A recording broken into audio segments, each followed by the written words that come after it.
وانذر عشیرتک الاقربین الآیہ۔ حضرت حسین رضی اللہ تعالی عنہ جو آپ صلی اللہ علیہ وسلم کی اولاد میں سے ہیں،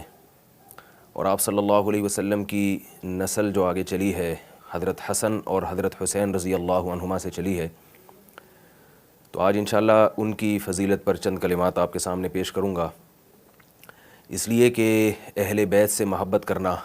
آل رسول صلی اللہ علیہ وسلم سے محبت کرنا ہماری ایمان کا جزو ہے۔ رسول اللہ صلی اللہ علیہ وسلم نے ارشاد فرمایا حضرت حسن اور حسین کے بارے میں کہ جو مجھ سے محبت کرے گا وہ ان سے محبت کرے گا، اور جو ان سے نفرت کرے گا وہ حقیقت میں مجھ سے بغض رکھے گا، او کما قال صلی اللہ علیہ وسلم۔ تو چونکہ آل رسول صلی اللہ علیہ وسلم اور اہل بیت صلی اللہ علیہ وسلم رسول اللہ صلی اللہ علیہ وسلم کے اہل بیت سے محبت ہمارے ایمان کا جز ہے، لہذا ہمیں دیگر صحابہ کے ساتھ خصوصیت کے ساتھ اہل بیت کے کچھ فضائل کا علم ہونا چاہیے، تاکہ ان فضائل کو سوچ کر ہمارے دل میں ان سے محبت پیدا ہو اور کسی درجے میں ہمارے ایمان کی تکمیل ہو سکے۔ نبی صلی اللہ علیہ وسلم کو اللہ تعالیٰ نے براہ راست نرینہ اولاد نہیں دی۔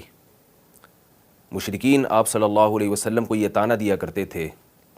کہ آپ معاذ اللہ ابتر ہیں۔ ابتر عربی میں کہتے ہیں جس کا کوئی پیچھے ذکر کرنے والا نہ ہو، جس کا کوئی تذکرہ کرنے والا نہ ہو۔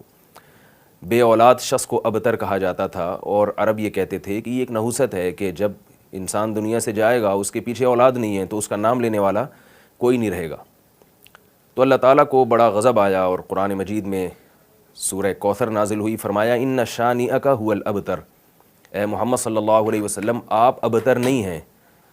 آپ کا تو تذکرہ قیامت تک چلتا رہے گا، روحانی بھی اور جسمانی سلسلہ بھی آپ کا موجود رہے گا، لیکن آپ کا دشمن وہ ابتر ہے، اس کا نام و نشان ختم ہو جائے گا۔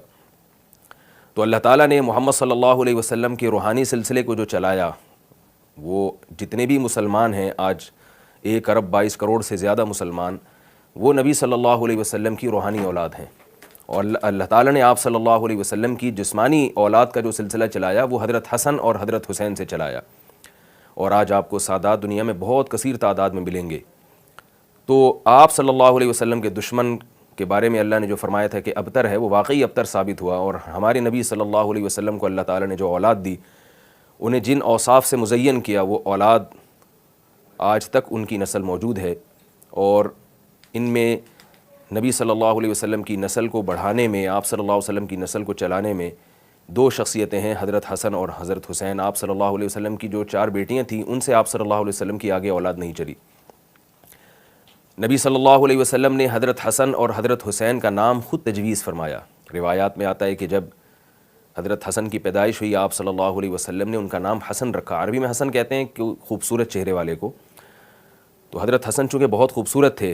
نبی صلی اللہ علیہ وسلم پر گئے تھے۔ روایات میں آتا ہے کہ ایک صحابی فرماتے ہیں کہ کوئی شخص بھی لم یکن احد اشبہ من رسول اللہ صلی اللہ علیہ وسلم من الحسن ابن علی، فرماتے ہیں کہ دنیا میں کوئی شخص بھی حضرت حسن سے زیادہ محمد صلی اللہ علیہ وسلم کے مشابہ نہیں تھا، اور آپ صلی اللہ علیہ وسلم کے بارے میں پوری امت کا اجماع ہے کہ آپ صلی اللہ علیہ وسلم سے زیادہ اللہ نے جمیل کسی کو پیدا نہیں کیا، حسن و جمال والا اللہ نے کسی کو بنایا نہیں۔ تو اس سے معلوم ہوتا ہے کہ حضرت حسن اور حضرت حسین جو نبی کے سب سے زیادہ مشابہ تھے، تو ان کو بھی اللہ نے کیسا جمال عطا کیا ہوگا۔ تو اسی مناسبت سے ان کا نام حسن، یہ حسین جیسے اردو میں ایک لفظ استعمال ہوتا ہے نا، حسین خوبصورت چہرے والا، تو حسن سے ہی نکلا ہے یہ لفظ۔ روایات میں آتا ہے کہ جب حضرت فاطمہ رضی اللہ تعالی عنہا کے ہاں دوسرے بیٹے کی ولادت ہوئی، آپ صلی اللہ علیہ وسلم دیکھنے کے لیے گئے، تو آپ نے فرمایا کہ ھذا احسن من ھذا، یہ تو اپنے بھائی حسن سے بھی زیادہ حسین ہے، اس لیے آپ صلی اللہ علیہ وسلم نے ان کا نام حسین رکھا۔ حسین عربی میں حسن کی تصغیر ہے، یعنی جو معنی حسن کا ہے وہی حسین کا بھی ہے، فرق صرف اتنا ہے کہ تصغیر کہتے ہیں دوسرے کے مقابلے میں چھوٹا، تو یہ عمر میں چونکہ چھوٹے تھے تو آپ صلی اللہ علیہ وسلم نے ان کی عمر کی رعایت کرتے ہوئے اور ان کی خوبصورتی دونوں کی رعایت کرتے ہوئے ان کا نام حسین تجویز کیا۔